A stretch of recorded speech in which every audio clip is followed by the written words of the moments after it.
दोस्तों, ब्रह्मोस की demand in दिनों कई देशों में बढ़ी है। उसके कुछ कारण जानिए जिससे आपको ये पता चलेगा कि ब्रह्मोस दुनिया की बेस्ट सुपरसोनिक मिसाइल क्यों है।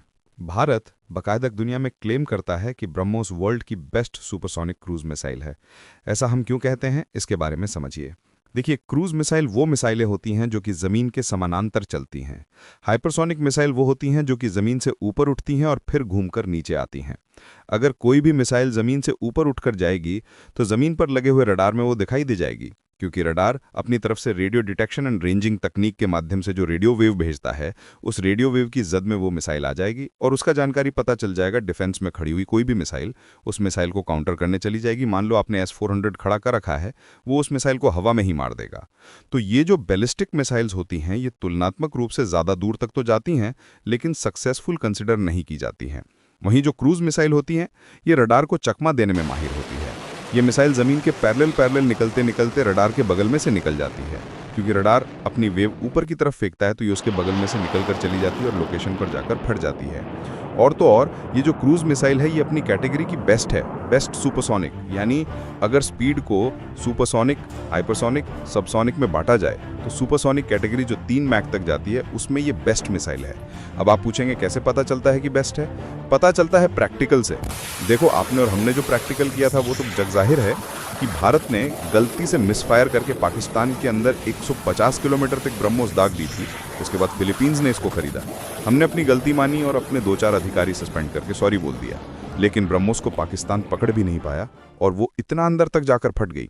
ये जो ब्रह्मोस है, जिसका निर्माण भारत और रूस ने मिलकर किया है, रूस ने खुद के यहाँ पर भी यही मिसाइल बनाई हुई है, लेकिन वहाँ पर वो इसे ब्रह्मोस नाम से नहीं चलाता है। वहाँ पर ये इसे ओनिक्स के नाम से चलाता है। ये नाम याद रखिएगा, हो सकता है कहीं पर आपसे पूछा जाए। ब्रह्मोस का ही रूसी वर्जन ओनिक्स कहलाता है। और ओनिक्स मिसाइल को रशिया यूक्रेन जो वॉर चल रहा है, उसमें रूस ने भरपूर उपयोग में लिया है।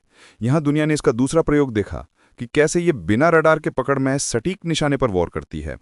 अब बात यह है कि रूसी सामान थोड़ा महंगा है और ओनिक्स का इंडियन वर्जन ब्रह्मोस है, जो कि रूस ने और भारत ने मिलकर बनाया है, तो ये तुलनात्मक रूप से सस्ता भी पड़ता है और बढ़िया तरीके से ओनिक्स का उपयोग होते हुए दुनिया भर के देशों ने देख लिया है।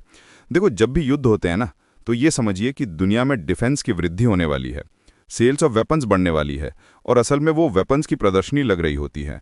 अमेरिका, रशिया, ये किसी ना किसी फ्रंट पर वॉर करते ही रहते हैं। इनकी वॉर के चलते दुनिया में वेपन्स बिकते रहते हैं। आपको ज़रूरत पता चलती रहती है कि कल को हमारे देश के साथ युद्ध हो गया होता तो हम क्या करेंगे। 1-2 देश लड़ाई लड़ रहे होते हैं, लेकिन 193 देश मार्केट बन के बैठ जाते हैं और हथियारों के मामले में अपने पड़ोसी से आगे और मजबूत होने की सोचते हैं।